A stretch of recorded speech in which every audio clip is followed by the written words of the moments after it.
Amen. Hallelujah. Glory to God. Hallelujah. May bago tayo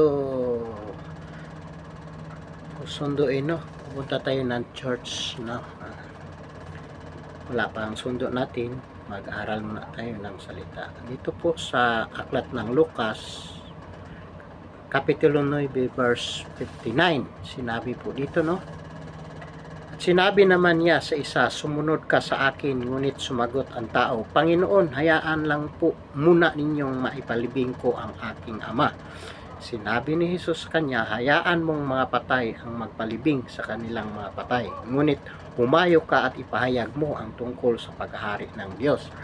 So po dito po mga kapatid, no, kung isipin natin po ang sinabi nito ng ating Panginoon, very crucial po, no, very harsh, no, na pwede naman niyang sabihin na o sige. Kasi po ang na-involve po dito ay pamilya niya, no, namatay. Kaya gusto niyang mailibing muna ang kanyang ama upang sumunod kay Jesus Christ. Ngunit sabihin ko po sa inyo mga kapatid, pagdating po sa pagsunod kay Kristo po ay wala pong kapatid, walang kamag-anak po, no? We must put God first, no? Pangalawa na lang po yung pamilya, yung mga trabaho natin. Ang una po ay si Jesus Christ, no? Kung pagmasdan natin tong sinabi ni Jesus Christ ay napaka-brutal po, no?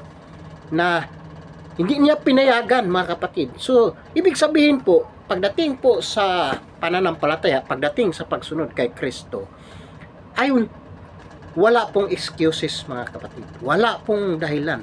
Wala po tayong maidahilan sa pagsunod sa ating Panginoong Hesukristo, no? Kahit namatay man yung kamag-anak natin, anak natin, basta't pag sinabi ng Panginoon na sumunod ka, kailangan pong sumunod po tayo mga kapatid, no? Sinabi ni Jesus sa kanya, hayaan mo ang mga patay ang magpapalibing sa kanilang mga patay, ngunit humayo ka at ipahayag mo ang tungkol sa paghahari ng Diyos. So, napaka-harsh po ang sinasabi ng ating Panginoon Jesucristo po dito.